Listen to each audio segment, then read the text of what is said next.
నమస్తే, welcome to Sakshi education.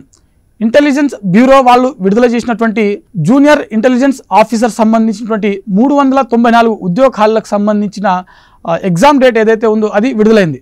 So ఈ నేపథ్యంలో వీటికి సంబంధించినటువంటి ఎగ్జామ్ ప్రాసెస్ ఏ విధంగా ఉంటుంది, దీంట్లో ఉన్నటువంటి సిలబస్ ఏంటి, అదేవిధంగా మనకు ఈ ఎగ్జామ్ డేట్ ఎప్పుడు ఉంది అనే దాని గురించి ఈ వీడియోలో తెలుసుకునేటువంటి ప్రయత్నం చేద్దాం. ముందుగా సాక్షి ఎడ్యుకేషన్ని చూస్తున్నటువంటి ప్రతి ఒక్కరు కూడా తప్పకుండా లైక్ చేయండి. అలాగే మీరు ఇంకా ఈ ఛానల్ని సబ్స్క్రైబ్ చేసుకోకపోతే ఇప్పుడే సబ్స్క్రైబ్ చేసుకోండి. కేంద్ర హోంశాఖ ఆధ్వర్యంలో జరుగుతున్నటువంటి ఈ రిక్రూట్మెంట్ ప్రాసెస్ ఏదైతే ఉందో ఇందులో మొత్తం 394 ఉద్యోగ ఖాళీలు ఉన్నాయి. అయితే వీటికి సంబంధించినటువంటి దరఖాస్తు ప్రక్రియ ఇప్పటికే ముగిసింది. అయితే వీటికి సంబంధించినటువంటి ఎగ్జామ్ డేట్ ఏదైతే ఉందో అక్టోబర్ 15న మనకు జరగనుంది. దీనికి సంబంధించినటువంటి అధికారిక ప్రెస్ నోట్ ఏదైతే ఉందో కేంద్ర హోంశాఖ విడుదల చేసింది. అయితే ఈ సెలక్షన్ ప్రాసెస్ ఏ విధంగా ఉంటుంది ఒకసారి మనం చూసేటువంటి ప్రయత్నం చేద్దాము. ఇందులో మనకు కంప్యూటర్ ఆధారంగా మనకు ఒక ఎగ్జామ్ అనేది కండక్ట్ చేయడం జరుగుతుంది. సిలబస్ చూసినట్లయితే మనకు ప్రధానంగా జనరల్ స్టడీస్ మరియు జనరల్ ఇంగ్లీష్ గ్రామర్ మరియు రీజనింగ్ అండ్ మెంటల్ అబిలిటీ అలాగే క్వాంటిటేటివ్ ఆప్టిట్యూడ్ నుంచి మనకు ప్రశ్నలు అడగడం జరుగుతుంది. అయితే అభ్యర్థులు ఇక్కడ గమనించవలసినటువంటి విషయం ఏంటంటే ప్రతి సబ్జెక్ట్ అంటే మనకు జనరల్ స్టడీస్, దాంతోపాటుగా రీజనింగ్ మరియు మెంటల్ అబిలిటీ, అదేవిధంగా క్వాంటిటేటివ్ ఆప్టిట్యూడ్, అదేవిధంగా ఇంగ్లీష్ గ్రామర్ ఏదైతే ఉందో ఈ 4 టాపిక్లకు సమానమైనటువంటి మార్క్స్ అనేది వెయిటేజ్ ఇవ్వడం జరిగింది. అయితే వీటిలో మనకు జనరల్ స్టడీస్ చూసినట్లయితే ఇండియన్ పాలిటీ, అలాగే ఇండియన్ హిస్టరీ, అలాగే Indian culture and Indian geography, అదేవిధంగా మనకు కరెంట్ అఫైర్స్. అంటే ఈ ఎగ్జామ్ జరిగే నాటికి ఇప్పుడు అక్టోబర్ 15న మనకు ఎగ్జామ్ జరగనుంది కదా.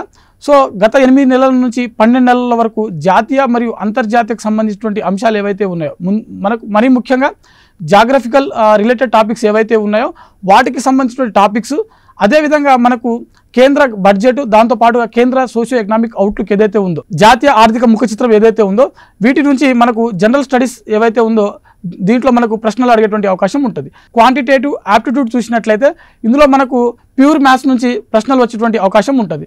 అయితే ఆల్జీబ్రా, మెన్సురేషన్, దాంతోపాటుగా ట్రిగ్నామెట్రీ ఏవైతే ఉంటాయో వీటి నుంచి మనకు అధికంగా ప్రశ్నలు అడిగేటువంటి అవకాశం ఉంటుంది.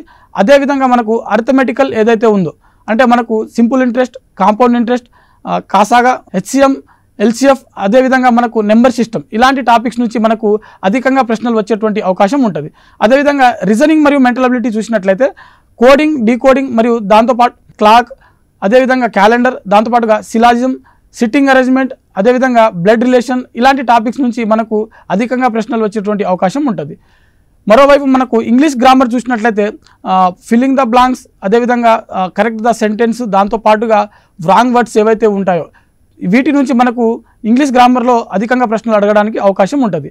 అయితే వీటికి సంబంధించినటువంటి హాల్ టికెట్స్ ఎప్పుడు విడుదల కానుందని చూసినట్లయితే ఎగ్జామ్కి వారం రోజుల ముందు అంటే మనకు 8వ తారీఖు లేదా 9వ తారీఖున వీటికి సంబంధించినటువంటి హాల్ టికెట్స్ అధికారిక వెబ్సైట్లో అందుబాటులో ఉండనుంది.